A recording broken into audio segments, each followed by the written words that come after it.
Well, joined by our journey coach, Andrea Wolf, and it is always great to see you, Andrea.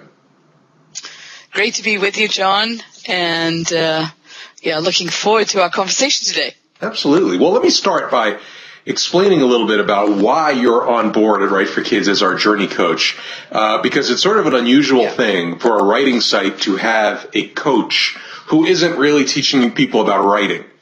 And it stems from our relationship. You know, when I set about to create this website and kind of redo a lot of things about Children's Book Insider, I found myself really needing some clarity on where I was moving and some structure for how I was going to do it. And that's when the universe intervened and connected us.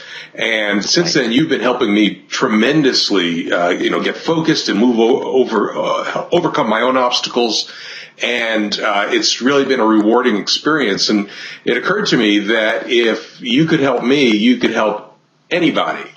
And that writers need coaches probably more than most people I know, because writing is such a solitary business, because writers are crippled by things like self-doubt and lack of confidence and confusion about the way things are changing.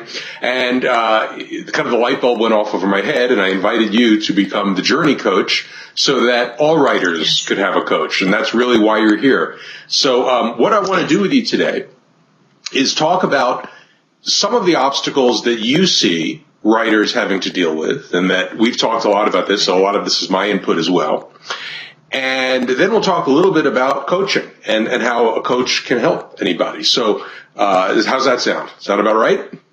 It sounds absolutely great, yes. Awesome. I'd just like to start by saying that I want to be very clear about this. I'm not in the fixing business. So in case any of you are worried that I might be out to fix you, you can let that worry go, because only people who are up to stuff really do work with coaches, if you think about it. I know John is definitely up to stuff. Wouldn't you agree with that? Now that you see his vision and the manifesto, isn't that absolutely amazing? Blew me away when, just after just a few conversations, he just came up with it. It was incredible. So congratulations again, John. I am totally lit up by your vision. And here I am, now part of your community, and I'm very excited to be here. So just know, if you're watching this and what we talk about here today even remotely makes your tummy tingle, that you are part of this. You fit. You are in the right place. And I'm here to serve you, being the best you and getting your voice out there and helping you have the courage to do all of it. So let's start. Let's start at the beginning. So one of the biggest places we started, John, is around discovering your purpose. So often, how I say it is, we're swimming around like amoeba. There's this feeling that there has to be more to life than this, or why am I doing this? What am I doing it for? And often we don't even get to ask ourselves that question. So if you think about it, really understanding what your purpose is, what you're here for, what you're putting yourself through this thing called writing, and I'm smiling because, I've been there. I really got in my own way, like probably more than all of you put together. It is a challenging thing to sit and write. So, knowing what you're doing it for really will carry you through everything it takes to get your work done, to get, all these new ways that you can get your book out there, to actually follow through and do those things. Purpose is very, very powerful. So that's one of the first ones. Wouldn't you agree, John? Yeah, well, and that's why the manifesto came about, was because we were talking about purpose, and then I started thinking about why writers go through everything they go through. And a lot of times they don't know. It's just sort of like, gee, I'd like to write a book. I'd like to be an author. Okay, why? And that why, I think, causes a lot of pain for people, because they start comparing themselves to, saying, well, look at all these successful writers who are out there selling millions of books, and I could never be that way, and what am I doing this for? Why am I going through this? And what we tried to do with the manifesto and with this entire site of Write for Kids is put a simple purpose on there, which is, look, if you can impact one child's life through your words, you've succeeded. And that's that. Yes, let's start there. So I agree completely that the idea of having an achievable purpose when you begin makes the journey so much easier. So absolutely, having a purpose is number one. I believe that as well. Right. And even if you can't see how to achieve it, so that would get very tactical very quickly and would get you into mental paralysis, just from my experience of 20 years doing this. So purpose is not about figuring out how you're going to do it. Just to add to what you just said, John, it's about coming up with something that really excites you. So the how will take care of itself, I promise you. It's really what excites you. So I'm sure that most of you did not start writing because you're a masochist. That was not, I am going to feed my masochism. That's the reason I'm going to write. I'm sure that doesn't apply to any of you. So there is something underneath what got you going in the first place. And it could be as simple as start touching one child's life, impacting, inspiring them. So whatever your language is that really excites you, once we started this process, John, you actually came up with like a global vision, with charities involved and all that wonderfulness. So, here's what happens when you start getting exciting, much more becomes possible, both on the high level kind of inspiration level, as well as on the tactical level, like the doingness in life. Your productivity, for example, will go way up when you're really lit up about what you're doing, and that's what purpose does. And the other thing that it does is it's infectious, because I want to just make a slight correction. You're saying that I did this, I did that.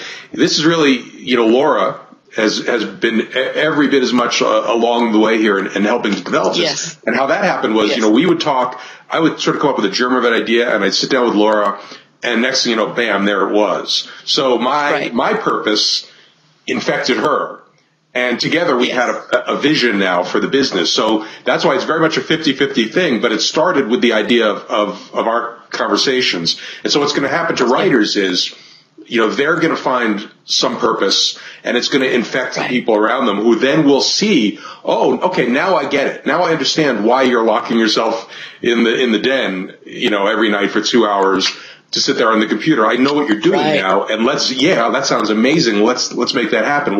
How can I help you? So suddenly your loved ones will start supporting you. You'll start connecting with other writers who have a similar vision. It becomes much bigger than yourself.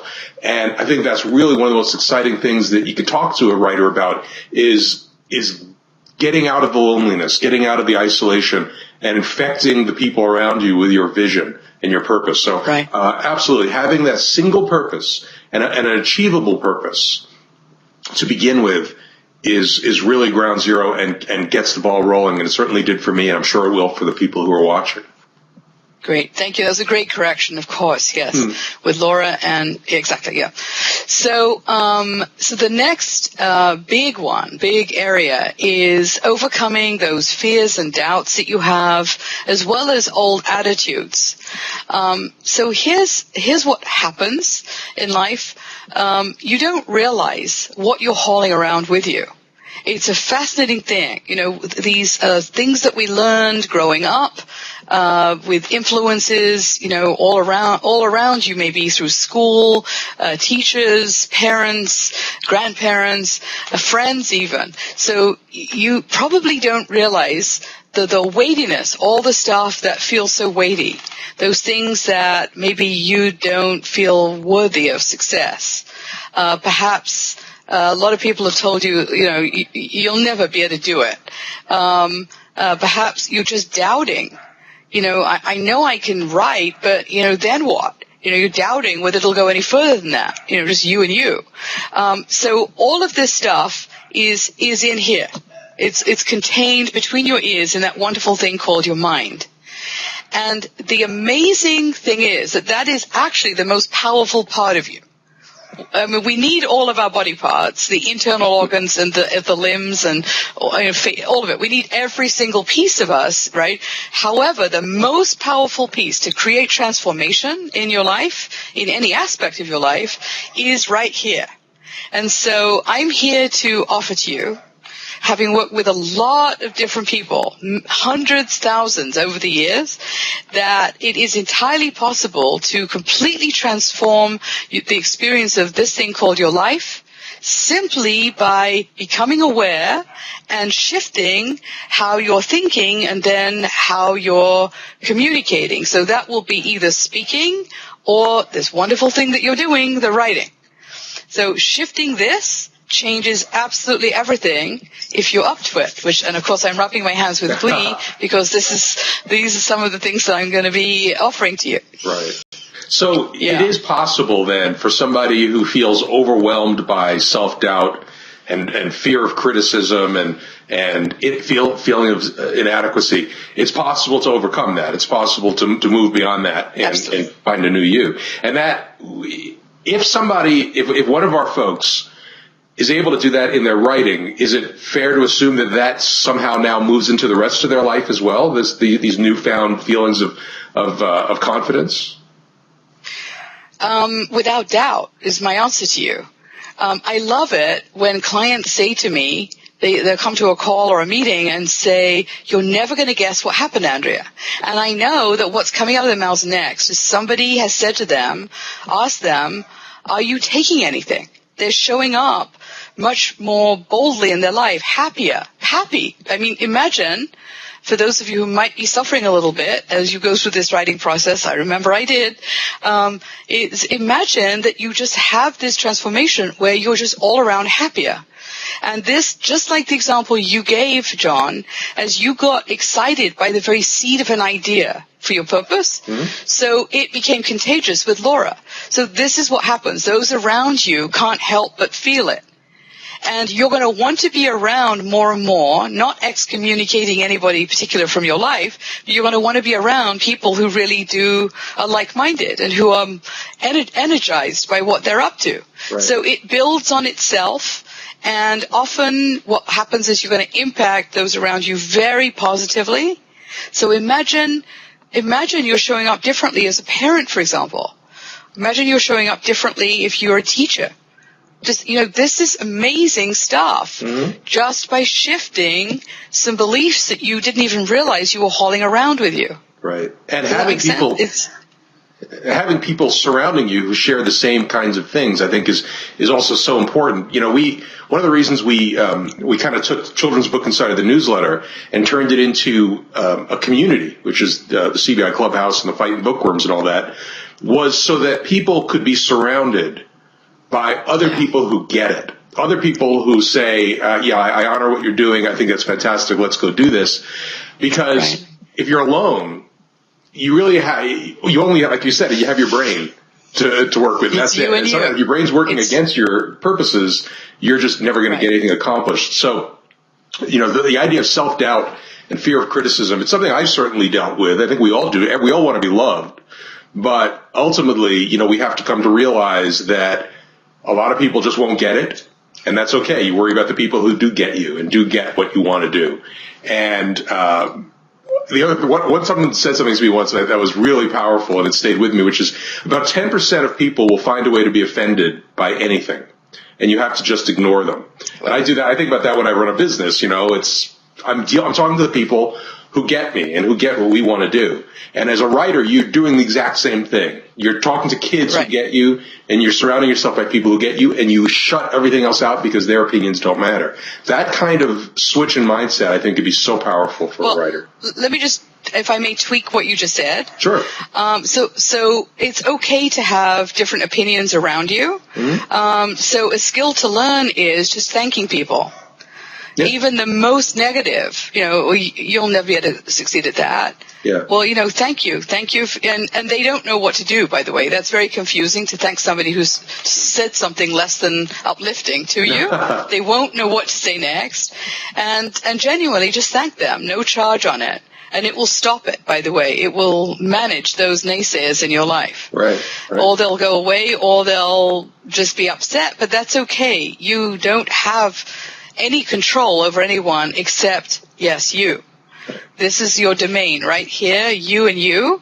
So part of our work will be helping you have mastery over self. Now that sounds very important, but majority of the planet operate like ping pong balls, where they're merely reacting to what shows up. and not getting, this is powerful stuff I'm about to share here, that actually on some level you are co-creating everything that is showing up in your life. So if you operate from that place, which is the pure coaching place, everything is cause here, starts here and sustains right here with self, then it's a very powerful way to be in the world, because then you know that you always have choice. Now, this is a quote from my book, actually, that I hope you have. Which is right behind your... Which is right behind me. It's that lovely orange book, Ignite Your Light, yes. So, and the quote is this: you always have choice, especially when you think you don't. And where you always have choice is how you choose to react to what shows up in your life. So let me give you an example of this. If you think about, some kind of catastrophic event, unfortunately, we often see this on the news. By the way, I recommend you minimize watching news because most of it's mostly negative. Agreed. However, if we look at these catastrophes that happen, disaster, something, and you could take two people who are side by side in the same moment at the same event, and one may start like panicking and worrying and, oh, what am I going to do? And I'm losing, I may lose everything. And the person next to them in the exact same set of circumstances chooses to have a different focus. And they, for example, might be looking at, who can I help? They're looking around like there's people out there that I could be helping right now. I'm going to get in action. And they have a completely different experience of exactly the same event. Right. So how you choose to react to what shows up in life, that's where you always have choice. I hope that makes sense. One of my favorite quotes is, and it's been attributed to many people, but I think Henry Ford might be the guy who actually said it. Life is 10% what happens to you, 90% how you react to it. And yes. I find that very profound because it's absolutely true. It's how you choose to react to the things in your life. And as a writer, you're going to deal with rejection sometimes. You're going to deal with criticism. You're going to deal with feeling like it's just not happening. How you react to that is going to determine whether you move forward or whether you quit. So I think that's very powerful. This is what separates the men from the boys and the women from the girls, right? Right. Yeah. Okay, what are some of the other things that writers have to deal with? Yeah, so it's this idea of sabotaging yourself. Now, not that any of you have ever done anything like that, right? I'm saying this tongue-in-cheek because it's a very shared experience, right? And I say the smarter you are, the more you're going to do stuff like sabotage yourself because, you have these big, deep thoughts and then get in your own way, right? I am the queen of overthinking things at times. So sabotaging yourself to stop doing that, and then to move towards this thing I call being unstoppable. So that actually nothing stops you. Nothing actually totally paralyzes you. Nothing. Imagine that. So we go from sabotaging to being unstoppable. That's a fabulous journey to take. Right. And that's something, that's a pathway. And again, we can't do that today. We're just sort of touching on things, but that kind of path is one that you've led people on. I mean, you've seen that happen. Absolutely, yes. Many, many, many, many, many people, yes. Yeah. Again, that's one of those things that it's great for your writing, but even better for the rest of your life. If you can, it's kind of cool that we can use your writing, people who are watching, we can use your writing almost as a laboratory to help impact the rest of your life. That if you can, deal with rejection and deal with criticism in the context of a manuscript you've written, you can take the lessons of how you react to it positively and apply it to every part of your life. So I think that's really what we're talking about today. It's much more than how to become a writer. It's really how to live your life more fully. Right. So to add to that, so if you start showing up differently in one area of your life, it automatically will happen that you're going to start showing up differently elsewhere. It just will be automatic. It won't be anything that you need to go, okay, now I need to. You're just going to naturally be showing up that way because I guarantee you're going to like it a whole lot more. Right. It's much more fun to be like lit up excited and unstoppable in your life, then actually, it's that Eeyore versus Piglet, kind of, to use a Winnie the Pooh metaphor, which I love to do. One of my favorite children's, Winnie the Pooh is my favorite. So, would you rather be Eeyore or would you rather be Piglet? Innocent, sweet, energetic Piglet. And that's what this is about. So, one of the reasons I call myself a business and personal coach is because everything is connected. It always is. So even if right now, not knowing what I'm talking about, you doubt that, I hope that you'll come to see over our time together as we go forward, that it actually is. Everything's connected. Yeah.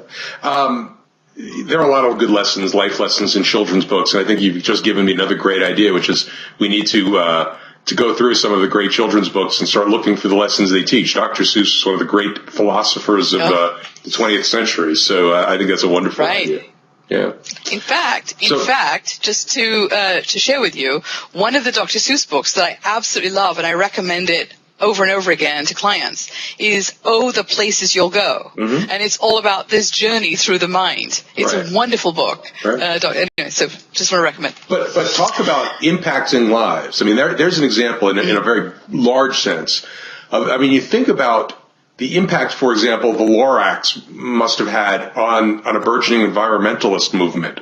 Kids grew up reading the Lorax and the trees and all that, and that carried forward in their lives. You plant a seed in a young person, and it does blossom.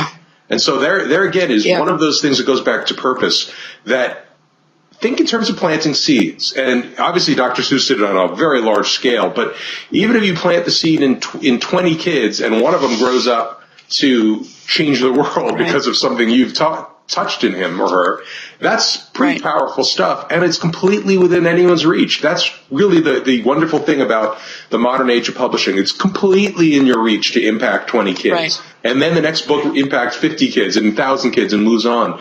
So I think that's really wonderful, and you're absolutely right. I mean, that's also a great book that you mentioned, and everybody should read. So, we can all learn a lot from Dr. Seuss.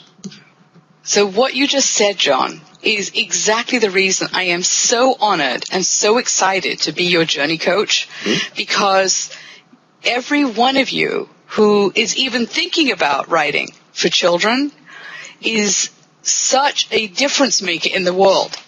You are here to create a ripple, and there's only one you. So that idea that you have, or that book that you've written, is unique. And it will create its unique ripple out in the world. And the possibilities are huge. One life, a million lives. Who you're going to impact out there in the little shape of children. So I am so honored and excited to be here. Well, thank you. One of the things to be clear also about is that by impacting, it doesn't necessarily mean imparting an important message. There are times in kids who are having tough childhoods to be able to pick up a book that makes them laugh, or pick up a mystery and be lost in it for a few hours, is as important. Learning how to deal with bereavement. Like where did they go? A book can be a great place to go for that. Yeah. So, when we talk to people about impacting children, we aren't necessarily saying you have to write a book with a profound message. Sometimes just making a kid laugh can break a pattern that's going on in their own heads. So every kind of book you could imagine that you could write can impact a child. So I think that also is one of those important things we want to talk to people about, saying there are no such things as unimportant books. All books are important. Anytime you're communicating to a child or to a teenager, you're doing something significant. So, what else is on your list? I know you got a little list of things that you wanted to talk about. What else do we have? I do. Books? Yeah. Well, another really great area is discovering your inner greatness. Now, you may never have thought of yourself that way. What is she talking about? My inner greatness. So it's in you. I promise you. It's lurking. Some may be deep in you. And it is my wish for you to get in touch with it. Because, especially for women, but, for men too, we tend to half show up in the world. And once you trust that you're not going to be trampling on anybody else, when you show up in your full, what I like to call magnificence, it's such a gift to the world. whether it's your house, right, your household and the people in it, or whether it's on a global level. The size of it doesn't matter. So most of us kind of hold back in life, and I am really excited to have the opportunity to help you get in touch with that inner greatness inside you and own it. In all humility, own it.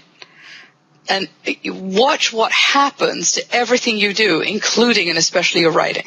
Just watch what happens. One of the things that people are surprised to find out is that very, very, very top writers, I mean, big name people, are truly regular. I mean, it's like you think there's something magical about them. But when you meet people who've been published 100 times, 200 times, been on the bestseller list, and they are perfectly regular people who just didn't quit and who found what you talked about, that inner greatness. But they certainly weren't born, geniuses. They aren't they aren't living on an entirely different level than you and I. They're normal people who just worked hard, persevered, and as you said, kind of tapped into their inner greatness. And I think the lesson there is that they are no different than you or I or anybody who's watching this right now. And that inner greatness exists in all of us. And if you could bring it out, you could become one of those people. There's no great leap necessary. It's just acknowledging who you are and being willing to work. Right. So, it's a combination of being in action, right? Being in action, doing the thing that you do, not just thinking about it or talking about it, but actually doing it, and doing it more and doing it bigger. And there's a big element of trust involved, trusting yourself, being okay with yourself and letting your voice out in the world, many different aspects of this. But really just standing in your greatness, in all humility. I always add in all humility because I often hear, but isn't that an arrogant thing to do? Absolutely not. This is about letting your light shine in the world so that you're fully contributing. It's about contribution. There's nothing arrogant about contribution. Wouldn't you agree? Absolutely.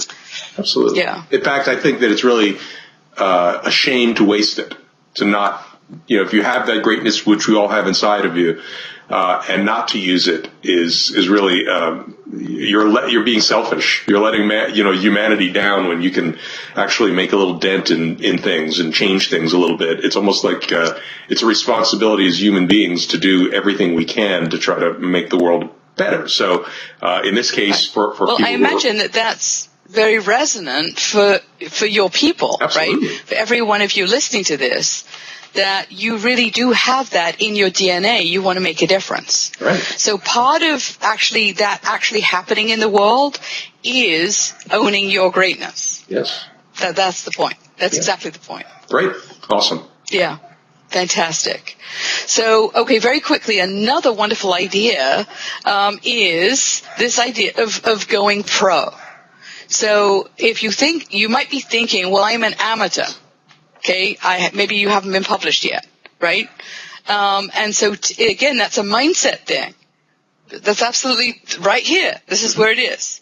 So it's taking you from your sense of yourself as an amateur to your sense of yourself as a pro.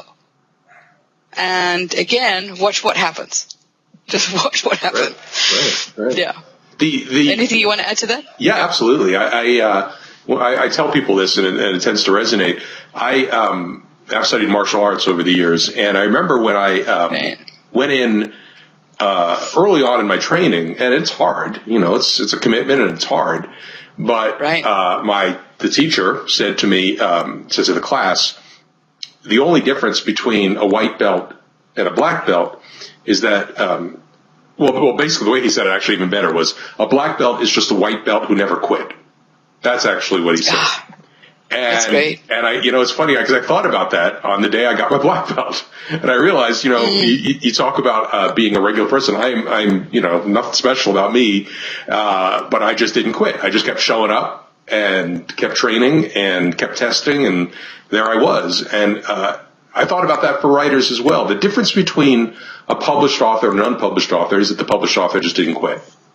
And again, I talk about how regular all of these top authors are. They just were amateur authors who didn't quit and became professional authors and then became published authors and then became highly successful. So that's really it. It's just don't quit. I mean, no matter what. And you know, one of the most tragic things we hear from people is when they get started and then they decide they're not good enough and they quit. And it's like, you don't get to decide that. You know, that's not your job to decide if you're good enough or not. It's the world's job to decide. You got to at least give it a shot. You got to at least get something out into the world and see how the world reacts to it, and then keep trying. And then maybe after you keep trying 8 or 9 times, if nobody's paying attention, okay, maybe you can come to that conclusion. But it's way too early at the beginning to make any kind of claims like that. Right. You have to trust that you have something important to say and that you can do it and that you're going to connect with the right people. Children's Book Insider, for example, who can help you, bring that greatness out as a writer. So, I think that's just so important that people realize that it's a journey and it's a marathon and no one gets to tell you you're not good enough, including yourself. You get to go out and prove it that you are good enough. And that's just the most important. Perseverance is the most important thing a writer can have, I believe. Right. And that's one of the things we have me here for you, to support you in the journey, which is how the Journey Coach came about as a name, right? It is all about the journey. One of the things that people, it's almost a cliche at this point, but the idea of enjoying the journey. But it is true. That's what I was just about to say. Exactly. It's one of the most important pieces of advice anyone could ever get, because it's absolutely true that if you enjoy the journey for the sake of the journey, you come out when you reach your destination fully fulfilled.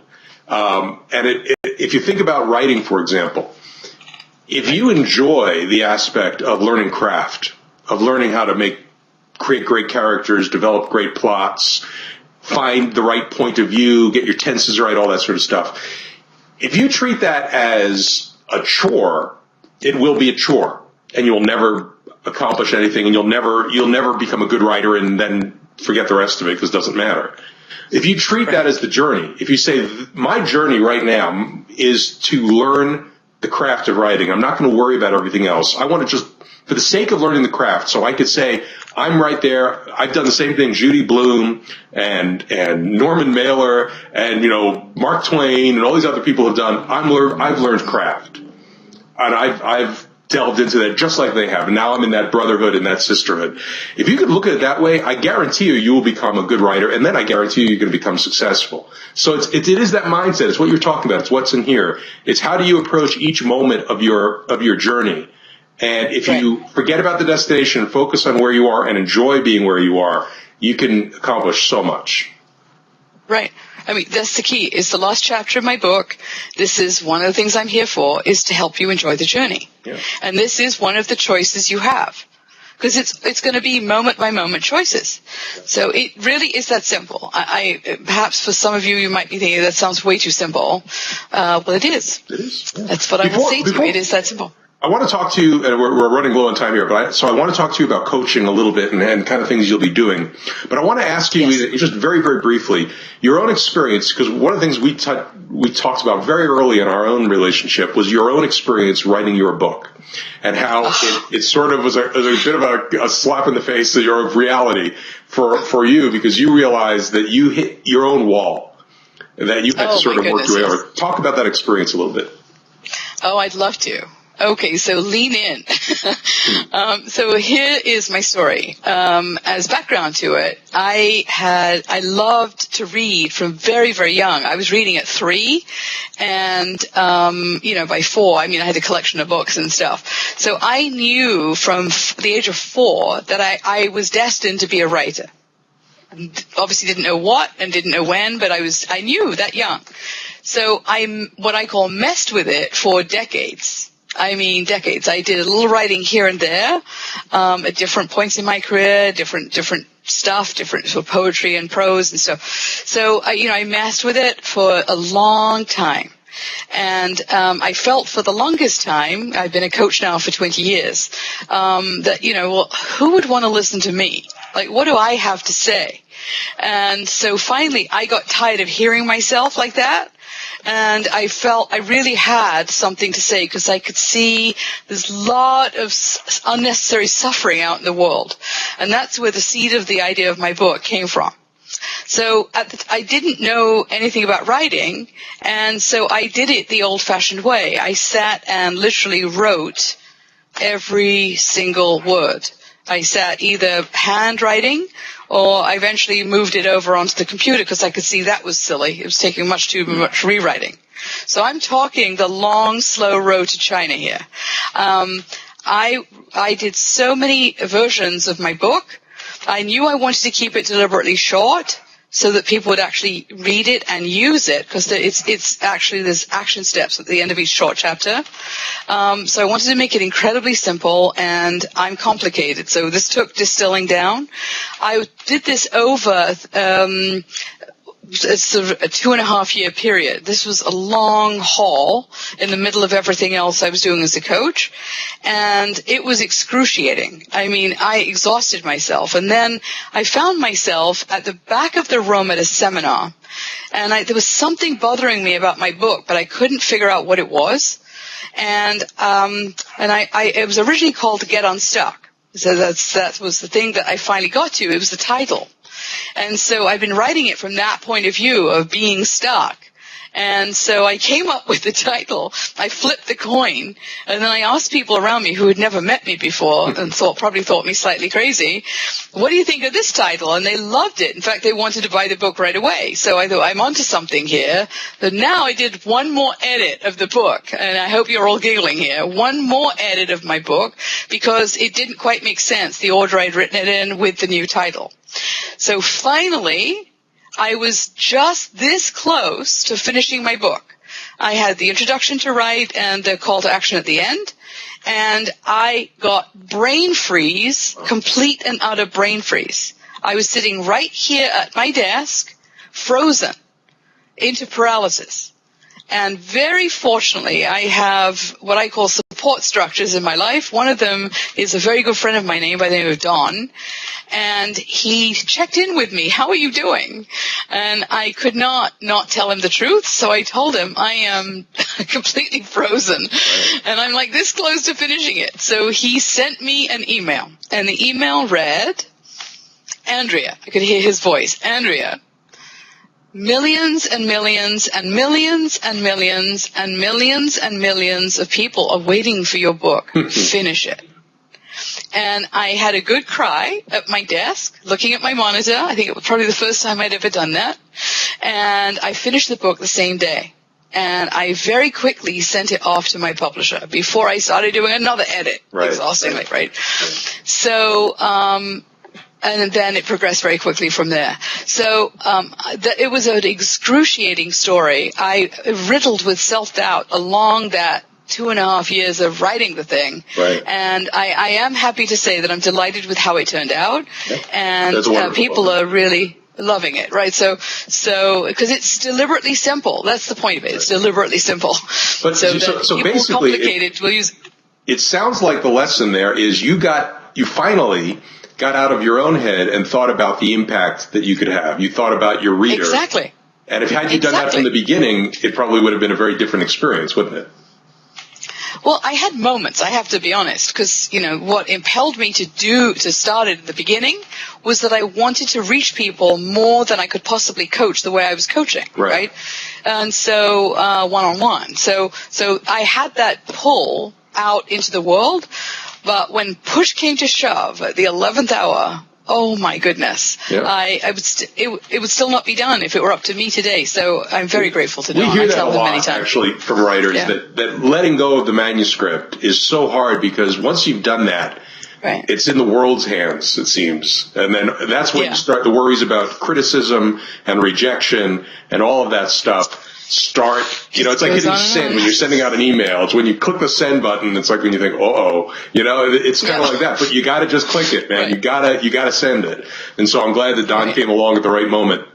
It is a wonderful book. And by the way, for people who are members or subscribers to Children's Book Insider, we'll have a link right below this. You can download. Andrea has kindly gifted a free PDF copy to all of our Fighting Bookworms from Children's Book Insider. So if you are a member, we'll have a link below this. If you're not a member, you can join and get it, or we'll also put the Amazon link so people can get it, because it's a wonderful book that everybody should have.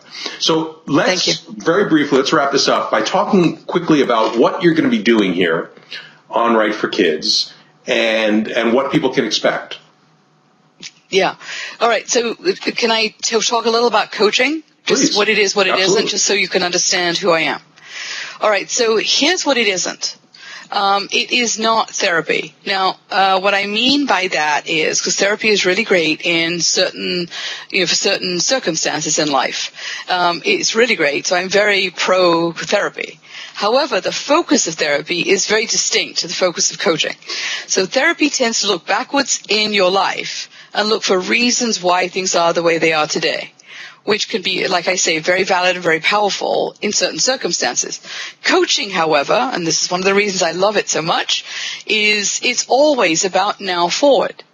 Where are you now? Where do you want to get to? And what will it take to get there? And I add into the mix, how do you want to experience it along the way? Because really, when you think about life experience, it's about that, how you're experiencing it along the way. Usually most things don't happen like that. They're a process. There's steps to them. So this is what coaching is. It's always about now forward. So let's say you set an assignment for yourself 1 week and you don't get it done.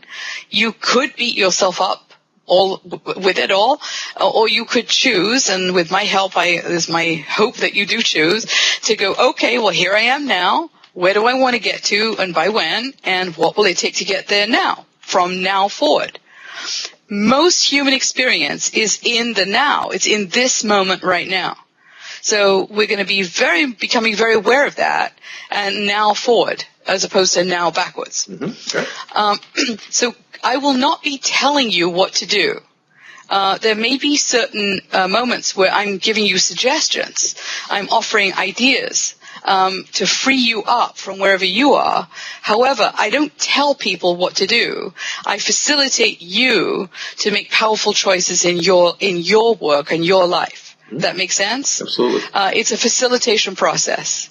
And it is my agenda, and not that I will have an agenda, for you to have a marvelous time in our interactions and our work together, and get even more excited than you already are about what you're up to and the difference you're making in the world. That's great. And in terms of how it's going to be, how people are going to, be able to connect with you here on Right for Kids, there's really a couple of ways we're going to do this. You will have you already have your own section. I think it's called Your Journey to Success. We'll have a link right below this, where your posts, your videos, all the things that you're going to be contributing will be found in one easy to use place.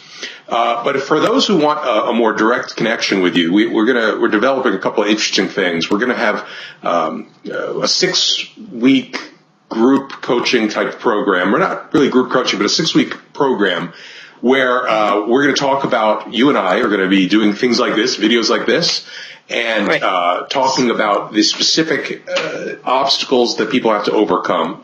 And it's going to be, real intensive, and people are going to really be able to participate, and we'll have a Facebook group, and it'll be a lot of fun.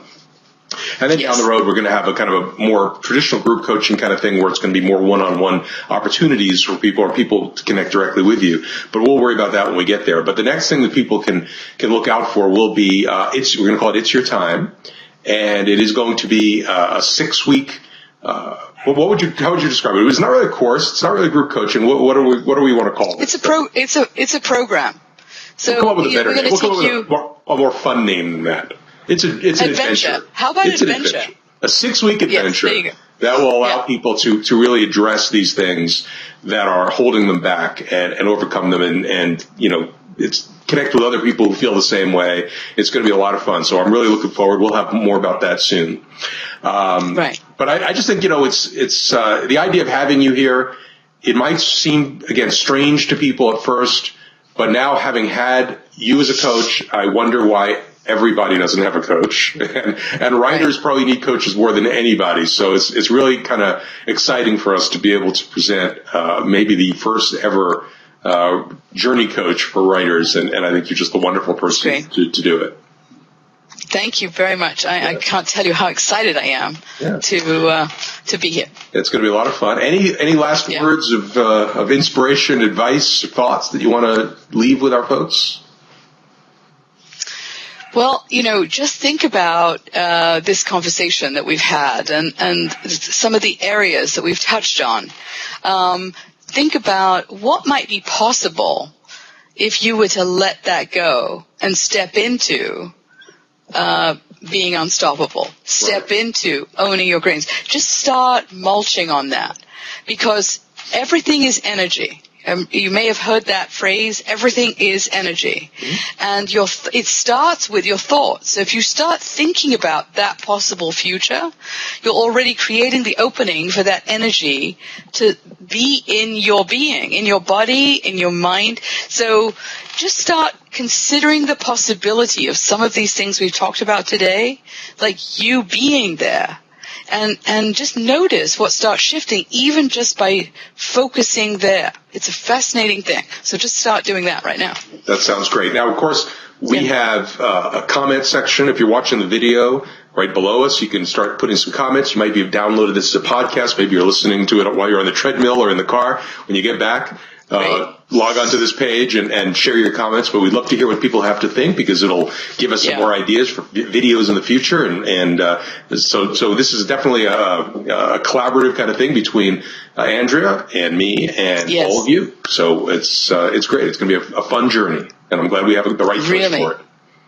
Thank you. Thank you very much, Andrea.